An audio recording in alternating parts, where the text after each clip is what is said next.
We are checking back in with State Representative Tacky Chan of Quincy for this week's Tacky Talk podcast. How are you, Tacky? Hey Joe, good to see you on a Sunday, Tuesday, March 12th. I know I never know where we're going to find you. It's last week you were in a suit and tie in your office, all professional. Here you are back at home. Yeah, well, this is kind of nature of remote work and ability. You can find me whenever you want. Remember the days where I actually had to schedule time to come to the studio? Yes. Oh, those old days. Those old days of me having to get my car, come visit you. Now it's like Joe calls me up and like we want to do an interview. I'm like, I don't have time. And he's like, I got time. I know where you are. That's right. But it's okay because this is the way of the world now. It's not going away.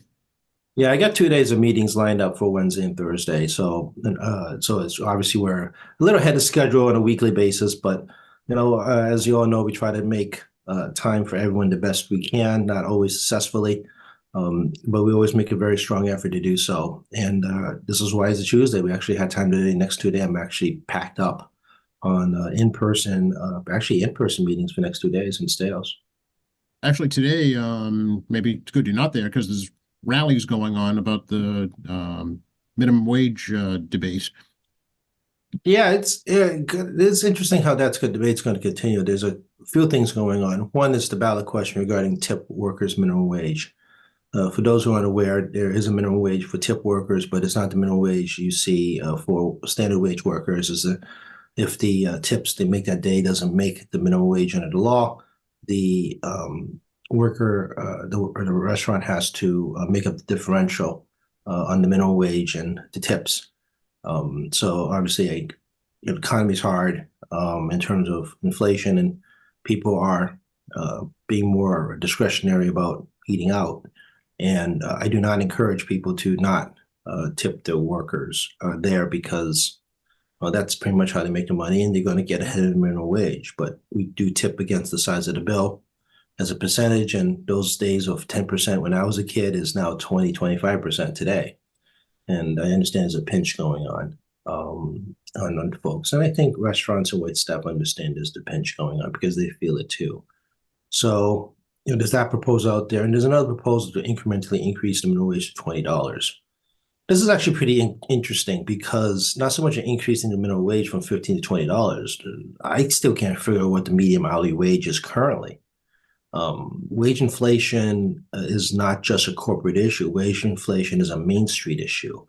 The restaurants and retail stores that are down the street from us on Hancock Street all face wage inflation as they all compete for workers, whether it be in-store or drivers or any other type of services they need.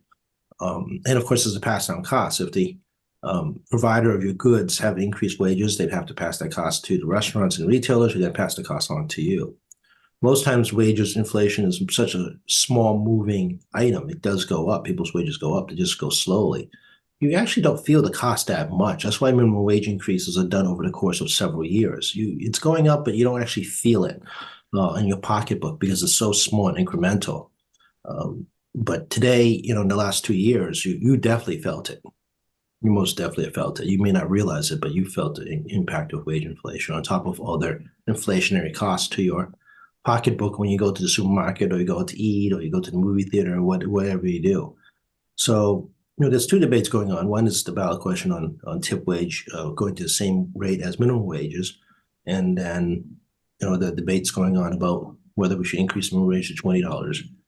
But I always find it's important to find what the median wage is first before we jump to that. And I honestly think that's still a moving number for at least another year. Yeah, it's for tip workers, it's $6.75 an hour right now. I think the minimum is $15 right now. Yes, and proposed ballot question jumps it up to $15. That's the minimum from 6.75, and was it 25? Like somebody's can remember what you just I think it's told me. 75. Yeah. 75. So I mean, restaurant owners, sorry, would have to make up, go to $15 an hour as a Right. start. And it looks more slowly like countries that don't tip. They actually require restaurants to pay minimum wage as opposed to a tipping. So most countries don't tip.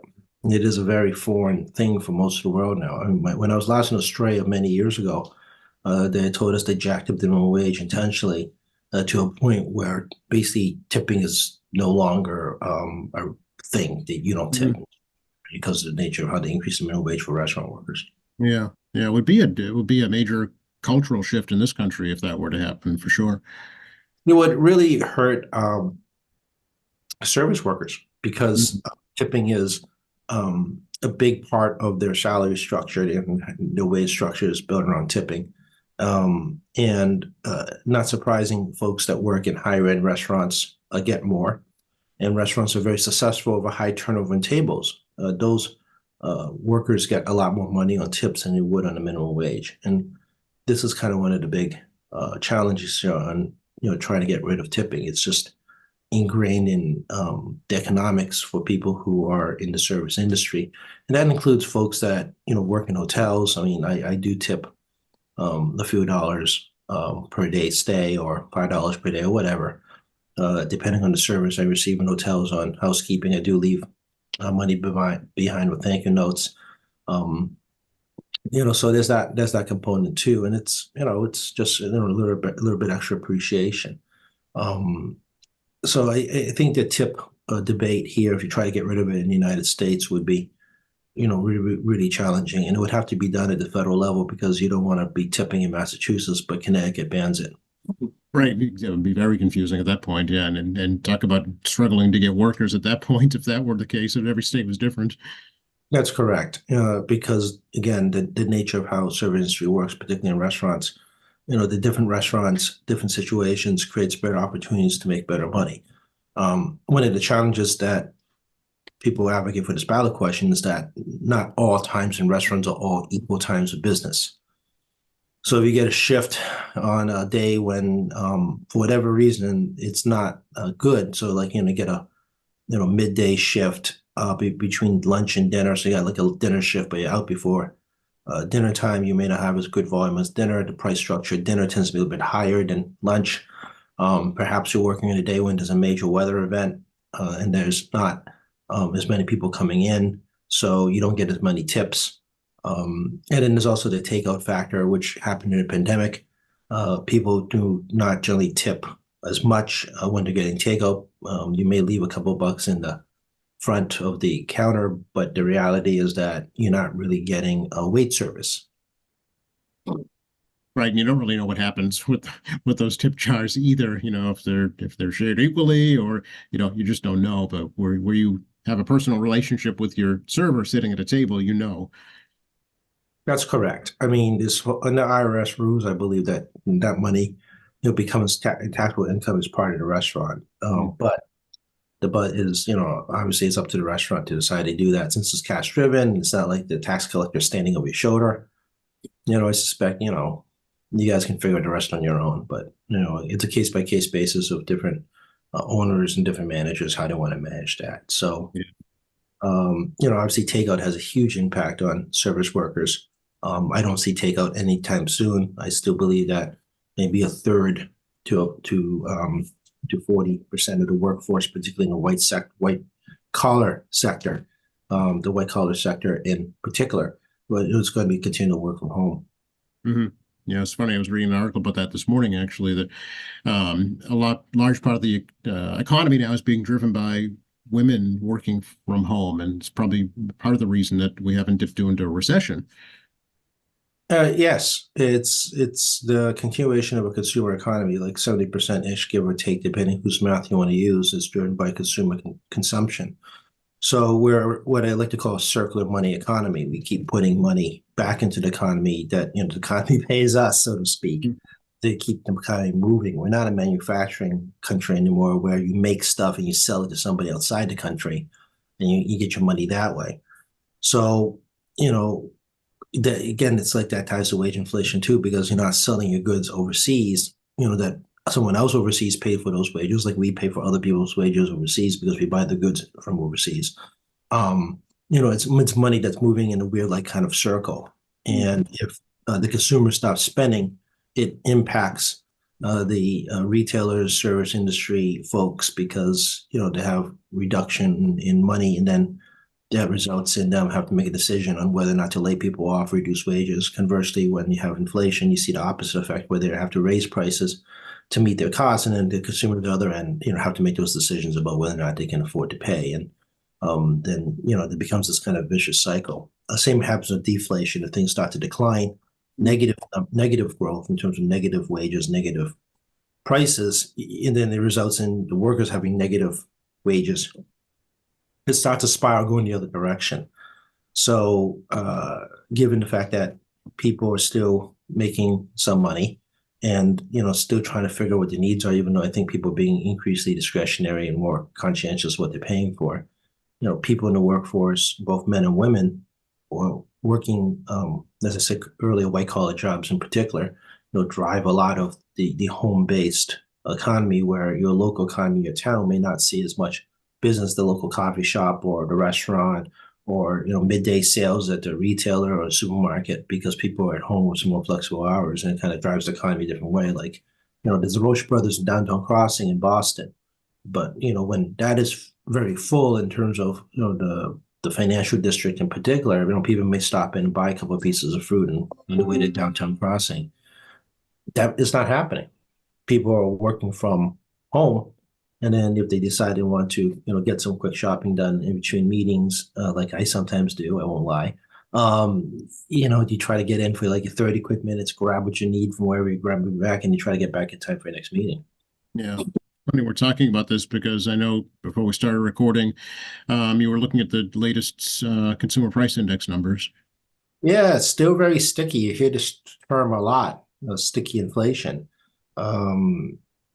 Sitting at 3.2% from last year. It went up 0.4%. The estimate was 0.3%, so it's a tenth of a percentage. Core PCE will be coming in later in the week, but the rough look at core PCE, price consumer index with no fuel and housing, continues to look very high in the high 3.9 zone. And unemployment, trapped below that 4% level. I mean, unemployment went up to 3.9%, and just won't crack that 4%. So, there's some revisions on job gains and losses the last 2 months, but clearly it doesn't move the needle that hard on the percentages of unemployment. So, we're kind of in this trap zone where a Federal Reserve Bank wants to get inflation down 2%, but it's really having this rough time getting under 3%. And the core PCE is the big one, because that's more of our everyday kind of like day-to-day life impacts. Federal Reserve is very concerned about the consumer being able to sustain this economy if it's too expensive. Okay.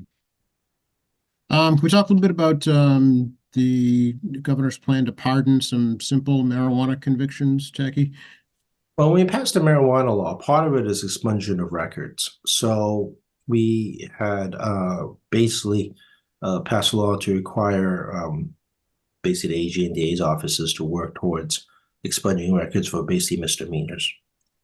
More serious crimes, obviously, if it's not just marijuana usage and there's other underlying crimes, well, that are much more serious. Obviously, the misdemeanor marijuana crime is not that serious, but it doesn't mean you erase the much more heavier crimes. Okay.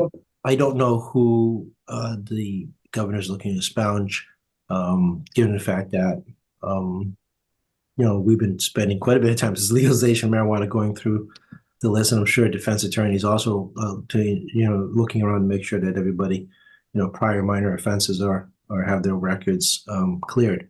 So I'm not sure how the governor's looking at these pardons, because it's been going on for a while. So it's got to be something else as part of the sentence that's beyond just the misdemeanor, and something maybe more serious but not very dangerous.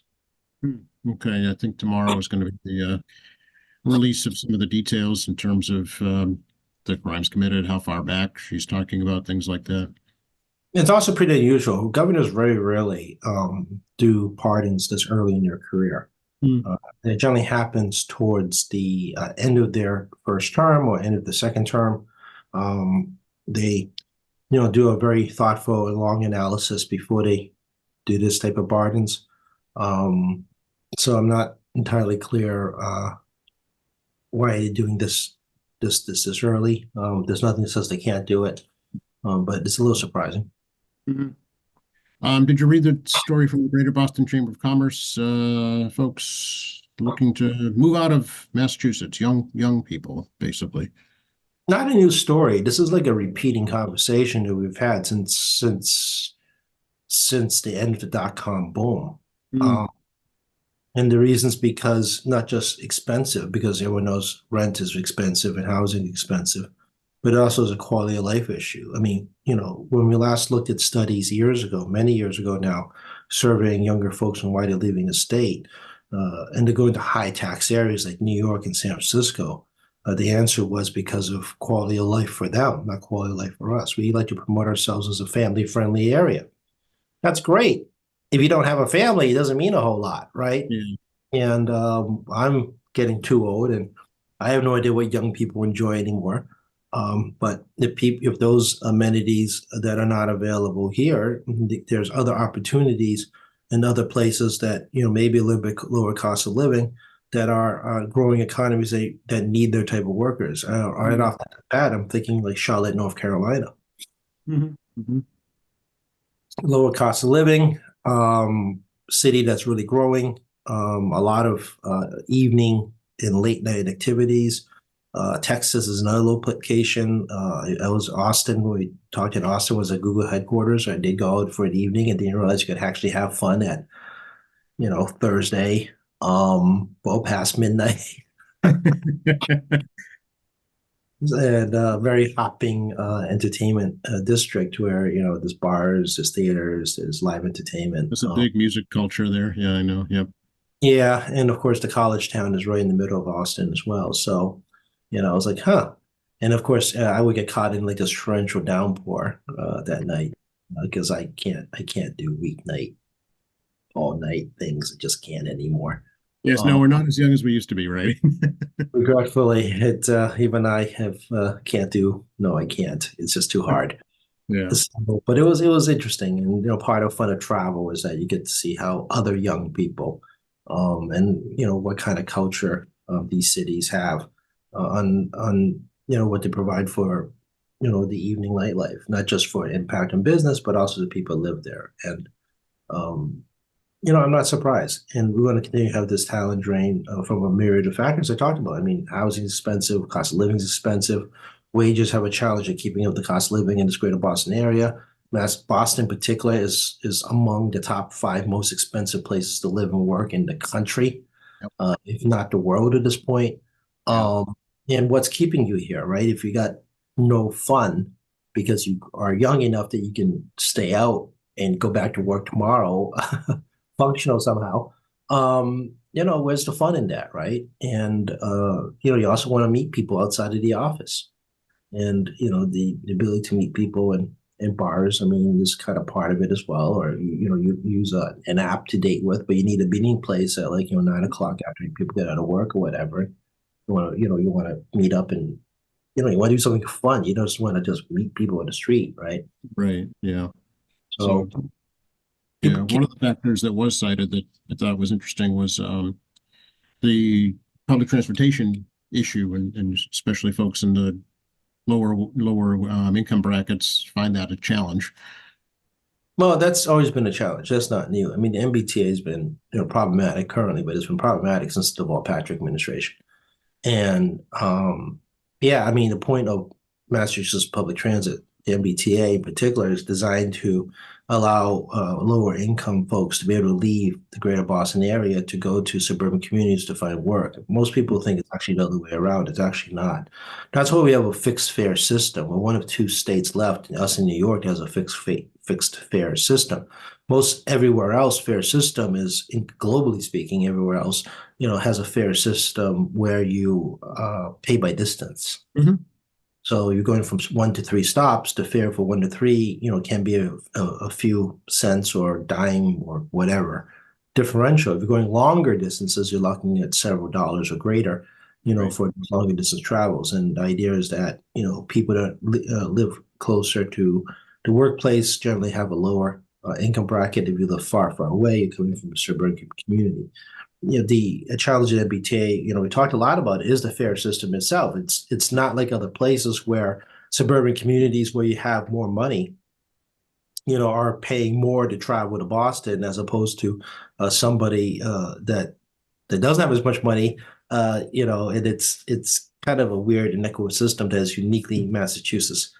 In New York, I mean, there's always a shock from other folks when they go to other states and other countries using public transit, and they realize they have to pay more.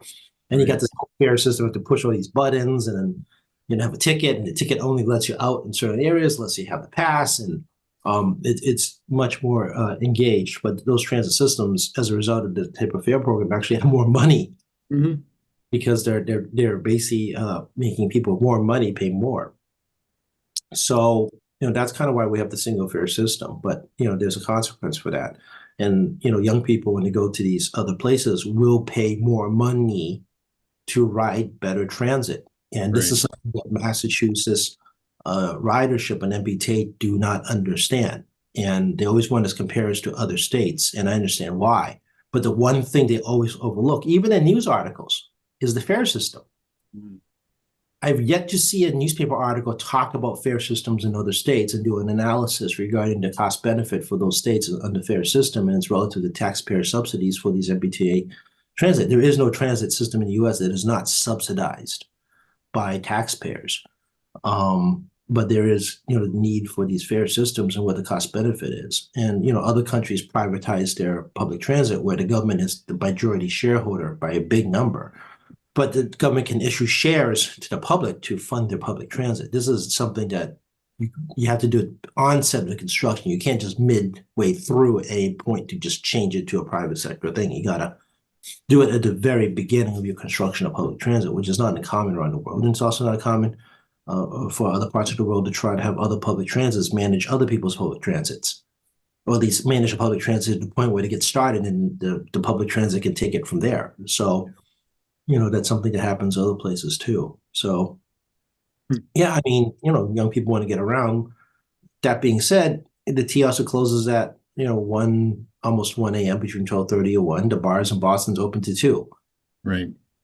And as we talked about, it's a single track system, and you need those 4-ish hours to get your guys out there to do track maintenance as well as, basically, hose down all the cars and the buses, overnight, and do all your bus maintenance, during those hours as well. Doing a dual track system like New York does, you could be running your trains down one track, and then you can have maintenance going the other one. Obviously, safety is a concern because you're working on a track where a train's going by you on the other side. But I mean, there's, obviously they figured it out. It's a very old system as well. But I mean, we don't have space for that. As you all know, the tunnels don't have a second space for a second tractor of a second train running in the same tunnel next to you. The two separate tunnels. So, it is different. It's a very different system here. So, I mean, but, you also have the same argument from young folks in the state about happy hour. We have Uber. And I'm like, yeah, we had taxis when I was a kid. I mean, well, so. Right. Exactly. Yeah.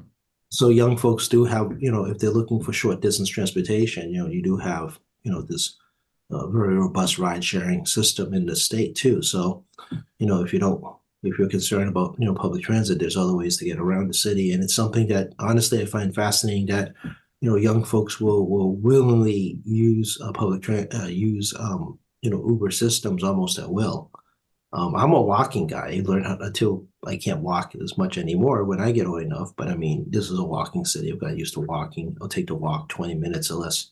No, there's really no other way to do it in Boston. It's faster to walk it. But people will still take a ride share short distances opposed to walking it. So there's also a cultural difference too. Yes, that's true too. Yeah. So, but that's just my observation. I mean, I'm sure other folks have different opinions on this, and I'm sure folks half our age will have a much different opinion as well. But the stuff I hear in public testimony, the state house, and I do pay attention to some things, as you all know. But people will pay higher taxes to have a different quality of life, and this is also true. Young folks will go to a higher tax, and it's not like New York or San Francisco is cheap, but they'll go, and because they want a quality of life that suits them. Yeah. Seeing we're talking about transportation, any update on state-funded ferry service for Quincy at all? You have to check on Bruce on that one. Yeah. I haven't honestly pay too much attention. Spring service should be coming online soon. We generally get an email. John and Bruce has been working hard and monitor that. We just generally did it as a partnership with the Winthrop Ferry Service. Mhm. It's something that can be a conversation constantly around here. As you all know, I'm afraid of the water. But you know, if I can get to Logan Airport in 10 minutes, I will brave the water. If that ever happens, we're gonna get a picture of you on a boat. Yeah, we'll do a live QATV shot of Oh, that me, would be good, yeah. yeah, hanging for dear life on the rail. Uh, With all his life jackets on. yeah, that's my apparent and clear fear will be obvious to everyone. It's one of those things that it's always. I mean, it's either gonna have to be private, a complete private sector thing, where they have a a business program or private not-for-profit thing with a business model that makes sense, or we need a better part of government, whether it be Massport or MBTA or not, whatever. Yeah. That's really focused in on understanding how water transportation works. Again, it's shocking for a coastal community, coastal city, not have some form of regular water transportation within the harbor. Um, and I get the MBTA's financial problems. Don't get me wrong, that is a legit issue. But it should never gone to the MBTA to begin with, to be honest with you. When the ferry pilot programs began, it should have been a separate entity. A private service, right? I mean, it's very successful down the Cape and the island, certainly. Yeah, the Sheepship Authority has a government subsidy to run their run the ships to the islands. It is a private public partnership. Yeah, you're right. It's very successful. It's on a very seasonal schedule and it has a point A to point B.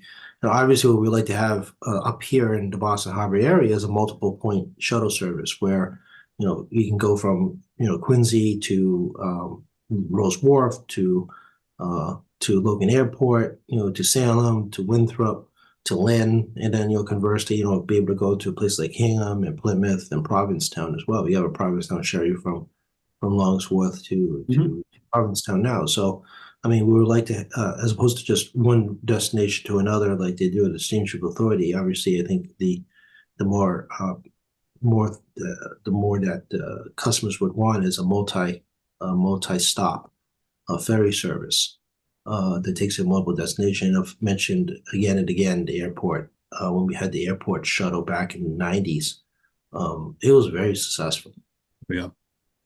Oh yeah, that was a great service. It was unfortunate that it couldn't continue, but it's obviously it demonstrated that there was a market for it.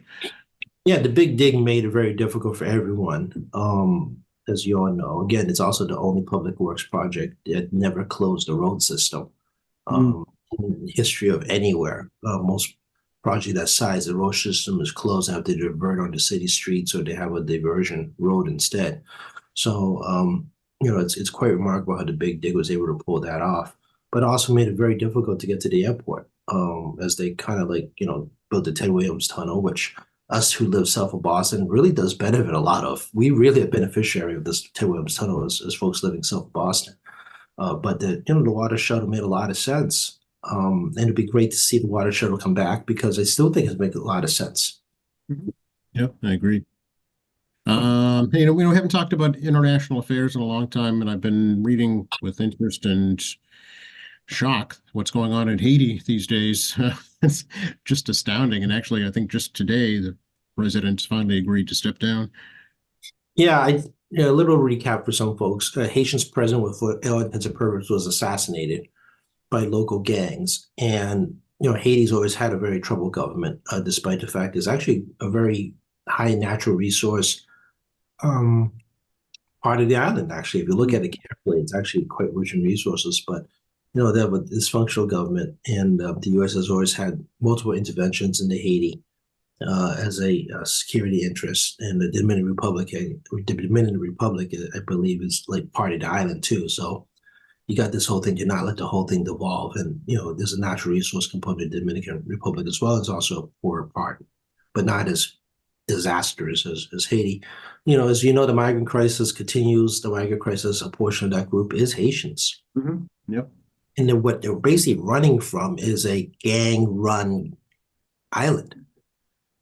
And that's what it is. And the situation can devolve because they don't have a military government. It's not like the military is going to step in and quash these gangs and then just set up a military dictatorship. Not like I think that's a good thing in life, but when you have this level of civil unrest, somebody's got to step up and do something. And that's not happening in Haiti. Right. And in the past, there's been U.S. intervention where we just sent troops down and just squash these gangs and try to set up the government again. I don't think that's going to happen under this Biden administration, and I don't think it's going to happen again in whoever's the president next. Mm. So, basically mobs, I wouldn't even call them mobs. I don't think they're that organized, but, you got multiple factions of gangs going around trying to control the country. And, the rape, pillage, burn, kill, recruit along the way. And obviously, their target audience, they recruit young boys in particular to join their gang. And parents don't want to have that happen. So, guess what? We have a migrant crisis. And it's always been Yeah, interesting. literally fleeing for their lives. Yeah. Yeah, they're here. I mean, and one of the reasons that the U.S. government has an interest in Haiti of just going in and just squishing the gangsters and then putting up governments again is to not have what you see today, where people are fleeing Haiti to come here. I mean, that's part of the reason why we have so much intervention on some of these areas, particularly Haiti. To not have what you see now. And the thing is, no one wants us to do that because obviously I have no interest as well, in having U.S. troops on Haitian soil, to basically, destroy cartels and gangsters and, put up yet another government. So it is like a complete devolution over there. It is very tragic. It's a human tragedy. It is completely there. And these Haitians that are in the United States have no way to go back because you go back, what's waiting for you. Yeah, reading a story about a hospital that was just completely unstaffed. There were no medical personnel whatsoever. People just praying for some kind of help.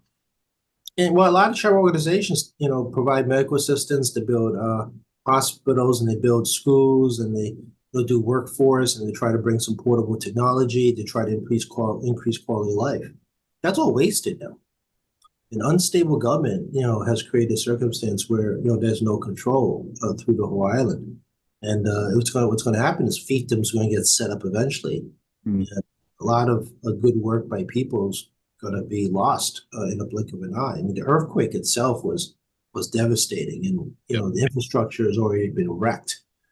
From past insurrections, mob rule, and earthquakes, and of course it's in a hurricane zone too. So the only solution is somebody else going in there, or you arm somebody else to go in there and deal with the issue. But I don't see an end in sight unless these various gangs cut a deal and then set up a new government. I have no idea what to do in this scenario because, like I said, historically speaking, the U.S. government just goes in there and just takes care of business and reestablishes order and sets up a government and walks away again. Right. So I don't see the migrant situation of Haitians ending anytime soon as the island continues to devolve dramatically. And if you think it's okay to expose your children to that situation, you're welcome to go to Haiti. It's not like we're not stopping people from visiting. But I mean, I can't see any sensible parent anywhere on the planet saying, oh yeah, we should stay in this gang-ridden area with this rape, pillage, murder. And oh, by the way, they're going to recruit my child into this gang and he could be dead in 2 years. I mean, right. It's a real thing, folks. People have this thinking it's like they're just coming because they're running. Yeah, it's life or death, quite literally, for sure. So, any prayers, I'm sure, from all faiths would be welcome. No, absolutely. Absolutely. A lot of folks from the region of the world isn't here just because. I mean, they're all fleeing something. And, obviously there's dictatorships and, governments evolving. It's not like people come to the United States just because. I mean, they're leaving because the life at home isn't good. Very few Americans leave the United States permanently, unless they're going to some place where they're looking for a different quality of life, which everyone has a right to. We don't stop people from leaving this country. This is one of those few countries where if you want to leave, you want to give your citizenship, you want you're more than happy to do that. It's not like we force you to stay. Like some countries, like China, we basically, they're trying to force you to stay, not let you leave. Um, so, you have the freedom. If people think that, these folks coming here have a better life than you do here, you're more than welcome to go there. Also, we haven't talked in a long time about, it's kind of a converse situation. Taiwan, things seem to be just going along rosily there. Yeah, it's an interesting political situation in Taiwan. A third political party made headwinds in the last presidential election that prevented a guaranteed majority. It was a polarity win for the incumbent government, but the incumbent government also lost majority control of the legislative branch. A coalition parliament needs to happen because of this third party to have a prime minister run their legislative branch. That part didn't get reported very much in the news. And as a result, you got a deadlock, a legislative branch and a presidency. And there's also a bit of a interesting dynamic over there. Taiwanese Chinese perceive themselves as Taiwanese nationals, not Chinese nationals. And this has been a progression going on for multiple generations. It is a major economy. Everyone heard about Taiwan Semiconductor, which, interestingly enough, has their factories in China, but is the chip center of the world. They're a biotech center, they're an education center, they're a major port, they're a hub for travel throughout the Asian countries because of location. The Strait of Taiwan handles like half the trade that goes to everywhere in that part of the world, in and out, especially going to Japan and Korea. It's actually faster to go to the Strait of Taiwan than it is to go on the other side of Taiwan. It is a strategic location, not just militarily, but also economically. And the government there, has a fine balancing act where they're not looking to aggravate China, but they want to remain a close U.S. ally. They recognize the country because China's been buying off other countries to no longer recognize Taiwan as a country. It's a vast diminution of what few remaining left is basically a handful. And the government's running this very careful thing where it's like, okay, well, we're not independent, but we run ourselves, but we're not a country. We don't want you to be part of you. But the population has definitely moved in a direction where they are, I wouldn't say pro-independence, but definitely have a different cultural and national identity. And, the same problem we have, the really high inflation. The health system got strained badly from COVID. They're still trying to recover from that. They want to prevent talent from fleeing the island because of fear of invasion. And there's actually this little piece of Taiwan that's actually on mainland China that belongs to Taiwan that China's never invaded, which is kind of interesting. And of course, there's a tourist problem and trade problem because the biggest tourist trade partner is China. And China's been trying to strangle them on the economics of that front on preventing foreign tourist money from coming in, which is a big part of anybody's economy now. So, it's a fine balance of a bit of a deadlock government, and this balancing act of the majority party to be able to, keep the population sentiment, in line with their sentiment, but not screw up the foreign affairs. And they have a challenging economy like we do right now because of the hyperinflation and the crazy trade embargoes from the Chinese. Yeah. I'm sure they're watching the U.S. presidential election closely as well. Actually, every country in Asia is watching the presidential election. It's not just the Europeans. Right. Everyone knows we still have troop station in Korea, a troop station in Okinawa. We have a troop station in Singapore. We have a joint cooperative use of, I think, half a dozen military bases in the Philippines. We are a longtime partner of the Australians. People forget Australia is actually part of the Pacific. It's its own continent and not a country, but it's actually part of that Pacific security. There's a very strong interest from all these countries that are longtime post-World War II allies to have a security in terms of not just militarily, but also economic security because control of the water controls trade. Right. In the U.S., whether you all like it or not, is the biggest security guarantee of maritime trade. And it's being challenged now, certainly in the Red Sea with the Houthi rebels too. Yeah, that's going to be going on for a while. I mean, they're getting money from Iran, marketing equipment for Iran. There's no way to keep replacing all this, ability to hit ships with fairly modern weaponry. They did set one on fire. They set a fertilizer ship on fire, which country flag it was flying under. But I mean, it's not like we can't hit them, and the British can hit them, and we can do it, and the Chinese can as well, and the French and any other country could hit them. But again, it's up to the U.S. and the Europeans, to provide security inside that area, and the Europeans obviously have a very strong interest because the Suez is how you get trade in and out of the Mediterranean. And it's a major trade port, and it saves, as we talked about before, it saves you money, but also saves the environment because you want to cut the travel time as much as possible because the less fuel you burn, the less impact you have on the environment. And cargo by water is still the most cost-effective, fuel-effective, environmentally best way to move an immense amount of cargo around the world than flying it. Flying is worse for the environment, and you can't carry as much. As we learned in COVID, where all we did was fly stuff at one point because of the crucial nature of medical supplies that we need to move globally on a moment's notice, Right. not just in the U.S., but a global level, which was not good for the environment. But I mean, I don't know, pandemic. People weren't too worried about the environment when everyone's dying around you. So, trains and cargo ships in the water is, still the best way to go around it right now. And, a lot of people from Mass Maritime, people who get Mass Maritime have people on cargo ships. Interesting. Yeah, that's right. I forgot about that. Let's bring it back home and talk a little bit about the budget process on Beacon Hill. I guess it's kind of in between now, right?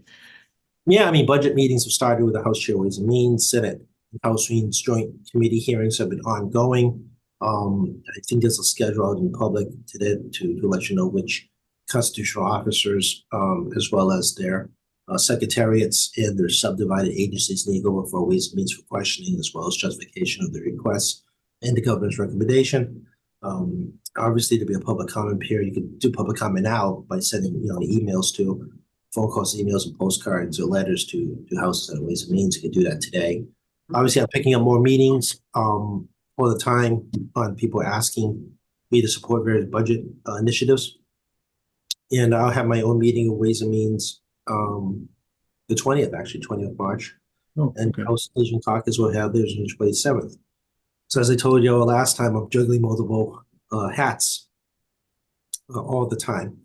There's a degree of herding cats. So, obviously part of my committee chairmanship, I do talk to the various state agencies. I have to interact with regularly to find out what their budgets are, why they want it, and, provide my input to Ways and Means about my thoughts about how these various agencies I deal with are operating. It's also a good time to get if there's a bill or other subject matter interest, I can try to slip that in during the conversation. This conversation is very short, about 15 plus minutes. It's not like I have an hour. So, efficiency in conversation is crucial. The ability to convey a lot of information in a brief moment is kind of part of the job here. We always provide backup, but, you can articulate quickly what you're looking for and why. Generally that's extremely effective. Speaking of public hearings, folks should know that there's National Grid's having a public hearing at North Quincy High School, March 19th at 7 p.m. I guess they're looking for rate increases. Yeah, I mean, this is kind of part of the job here. Is I actually did one of these in City Hall so many years ago during a National Grid increase. 3 assistant attorney generals, of which I was one of them back in I think 2008. Just a child then. Just a child then, was at Quincy City Hall all night, listening to testimony regarding the rate increase. The Attorney General's office does not comment on it because we are litigant, so to speak, in the matter, but we can take public input as well as the DPU back then. It's their rate plan has come up. Generally, the 5-year rate plans. Although the utility can ask to come in earlier if they feel a need, but generally it's a 5-year rate plan. And we still run a decoupled rate system, meaning that how much electricity they sell to you isn't necessarily relative to the bottom line of revenues. And it's not as simple as saying they have a guaranteed dollar amount of money, saying, they have here's your guaranteed budget number, just do this. It's not that simple. It's actually quite a complicated formula where we know what the minimum revenue is, but they're encouraged to try to reduce consumption. So, it's very involved. It's a crazy problem. So people think it's like cable TV. It's not cable TV. It's an actual rate usage, which encourages reduction of consumption, but guarantee the rate of return. So yeah, it's involved, but we're a big state in terms of energy consumption, and this is part of the process. So if people can't get to the public hearing, the DPO website has the ability to have you make a public comment regarding the rate increase. I promise you, nobody is going to advocate for a rate increase. I've never seen it, never going to happen. No one in the public's going to say, "Hey, raise my bill." But this is part of the process, and the rate hearings take about, I think, less than 3 months into the law. The law actually requires a very specific time frame once the process begins to have it completed. It's very fast. It's actually very, very fast. It's actually this policy was put in place because people didn't want to have 1-year hearings on rates because it creates a delay, and then you have this like make-up time of the rate adjustment to ensure that the rate case follows through from when the rates end and rates start. So you don't have like this weird like 1-year catch up.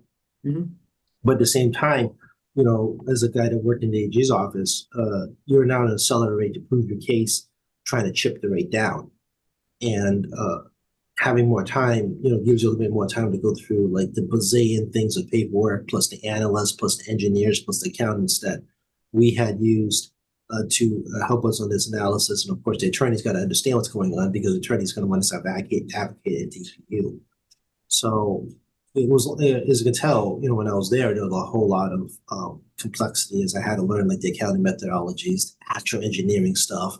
I had to talk to the various interests, not just the general public, but also various unions, because obviously the unionized shops. And there's environmental groups, and then you have all these other programs like energy efficiency. We're talking about charging stations now, and you got all these different factors rolling in. Renewable energy, renewable credits. It's just safety to public, safety for workers, infrastructure and system stability. I mean, it's actually a lot going on. And expenses is a big part of the AG's investigation. Is like, what are you doing for expenses, and why are you paying this stuff and reimbursements to executives? So on the flip side, a little less time for the AG's office to very thoroughly just comb through everything. So in good front, yeah, you don't want to like create a rate backup against customers once the rate's set. You should have this done timely. The flip side, you have enough time really to just hammer the utility on every single detail to create accountability. Yeah. Well, we've done it again, Tacky. We've talked for an hour. Yeah, just about 55-ish minutes at this point or so. Yeah. It's amazing how time flies. I did watch the last one, by the way, because every so often I do watch myself. I was slouching a bit, and yeah, I'm doing the which I hear far too often, and the ums come up too often, so I'm trying to come up with the answer, and I do have a little bit of a stutter and a little bit stagnated on words where there's this funny pause between the first word and second word. You've seen it happen like 3 times, I've noticed already in this conversation, so it's actually kind of funny listening to yourself. But we also are talking on the fly. That's right. Yeah, there's no script here, folks. Yeah, totally ad lib, improv. Yeah, so not surprising, I do have these like, little pauses, these little stutters, and these like, then, so what if? Well, yeah, because you never know what I'm going to ask you. Yeah, as I'm trying to like process in the fly here, and using these little sounds in my voice to try to buy time as my brain is trying to catch up, because you're making me pull random data sets and rapid analysis in my brain on random topics that we want to talk about, which is a lot of fun. It's a great exercise for me. And, it gives you guys a sense that, I'm human as anybody else, and I do know some stuff, I don't know some stuff. And, some stuff is more in depth, and some is a little less in depth about conversations based on what I do not know. And the stuff, of course, changes. I mean, we could talk about, the Haitian situation in 1 month's time. Maybe things have changed completely, for example. And we could talk about, changing in economy, changing in politics. Also, Timothy, since we didn't talk about this yet, Senator Walter Timothy is leaving the state Senate. He's going to run for Norfolk County Clerk of Courts. I'm sure many of you don't realize that the courts in Norfolk County has an elected manager, which is the person who runs the courthouses, which is the civil courthouses. And that's the Clerk of Courts of Norfolk County. So his father, Walter Sr., has been there for a long time and is retiring. It's a 6-year term, I believe. And Walter Timothy is running at a Democratic primary for that seat. He's going to be leaving that Senate seat. So Walter's been in the legislature a very long time. They're going to wish him the best and supporting him on moving on to get a job at the courthouse. So changes continue at the State House, Joe. Absolutely, yeah, and that'll open up a whole bevy of candidates for his space in the Senate, I'm sure. Yeah, it's an interesting district because you start in Milton and you end in Bridgewater. Big district, yeah. Big district, kind of a little bit of slivery looking line going south. And very diverse district. You got Milton and Randolph, Canton, I believe Avon, you got Sharon, Stoughton, or parts of, and you got, Bridgewater. These are not communities that have a lot in common. Once you really look, this Senate district is actually a lot of non-commonalities of geography and demographics. So whoever comes out to run for that has to appeal to a very broad audience. If it's a big primary, obviously, geographic areas matter. And maybe people vote by geography, and depending if you come up from the bigger voting block geography, if it's a big primary number of folks, then you will get the one of the biggest voter block will win. But right now, there's no clear indications about who's going to run for that seat. It was just announced yesterday, that Walter is leaving. As I said, I'm supporting Walter. As a longtime colleague. We'll see what happens next time out in terms of this situation. Papers are due April 30th in the clerk's office, so we need 300 signatures to run for Senate. So this is very doable in like a 1-month period. People make a decision April 1st to run for Senate. Plenty of time to get your signatures. Yep, and I think the state primary is September 3rd, if I'm correct. Yeah, we talked about this last time. Very close, as close as you're going to get to Labor Day as you can. I mean, I think Labor Day is Monday the 1st. Yeah. No, second. Yes, the second. Yeah, because the primary will be on a Tuesday, right? Yeah. Yeah, right after Labor Day, and it's actually an early November election too. It's I think November 5th. So, but yeah, it's a sprint now. Primaries are a sprint. If you didn't get an opponent announced back in January, the incumbent obviously gets an advantage if you announce in April, right? If you announce a primary against me in April or May, I've already had a 4-month advantage on it, right? But in open seat, there's no advantage. Everybody's making a sprint from April essentially to September, and it's early September, and we all know August is really quiet. Take it from a guy who campaigns. August is a hard time to find voters, people. It ain't easy. I'm telling you, right? On the beach, yeah. Yeah, it's a hard one to campaign. Right. August 1st hits because you can't find people. But you got to raise the money, and obviously incumbent candidates or reps or counselors or selectmen that have good-sized bank accounts going in will have some strategic advantages. Can't undervalue money and inflationary costs. Mailing's expensive now, folks. Getting good printing done's expensive. If you have to do cable TV advertising, if you're a big geography, like you're in Western Mass, you actually advertise in Local 22 out there as well as cable. It's expensive. So you got to be able to raise some money, and a lot of it quick. So if you're a sitting incumbent that actually has a good sized bank account, that gives you a very strategic advantage for running for office. Stay tuned. All right. More changes are coming. I'm telling you right now. We're not done. How do we get a hold of you, Techie? 617-722-2370. 617-722-2370 is the phone number. As you've heard, I'm in the office 2 days this week. I'm doing virtual meetings. First half of the week, people are seeing my dining room, not just you all who are watching on YouTube on QA TV. Room 42, as I said, stop on by. You can email me at tacky.chan@mahouse.gov, tackey.chan@mahouse.gov.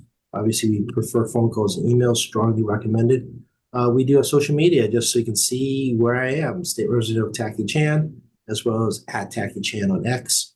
And we have MAlegislature.gov. Feel free to look at our old public hearings and watch me say weird things in other forums, as well as tackychan.org for the purposes of just getting some reference phone numbers.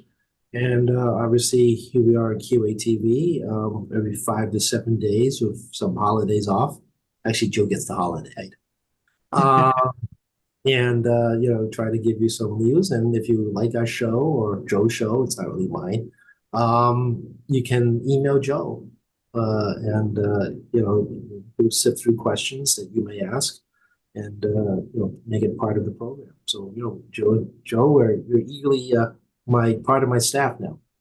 Okay, I'll be sending you a bill. No, kidding, just kidding. So, but yeah, I'd be happy to hear from folks. Absolutely. Yeah, and an AM in Quincy with Joe in the morning, something to get your 10-minute quick hit in what's going on locally. So many ways to reach us. I do pay attention to my emails. The staff and I both look at it, we sort it, we figure it out, we prioritize, and we do our best to try to figure out what you're telling us and get back to you once we actually know what's going on. And obviously, we have a good time talking to you. And what was also this time of year? Oh yeah, it's this week is the first official announcement of the pandemic. Yes, 4 years ago this week. Yep, that's right. Over 7 million people have passed away. Over 1 million people have passed away in the United States from this disease. So it is actually a somber week for a different reason as well. This is true. Yeah, but we do have St. Patrick's Day coming up. So happy St. Patrick's Day. Happy St. Patrick's Day, Joe, and both of us at least Irish for one day. That's right. You'll be Tacky O'Chan, and I'll be Joe O'Catalano. Thanks, Tacky.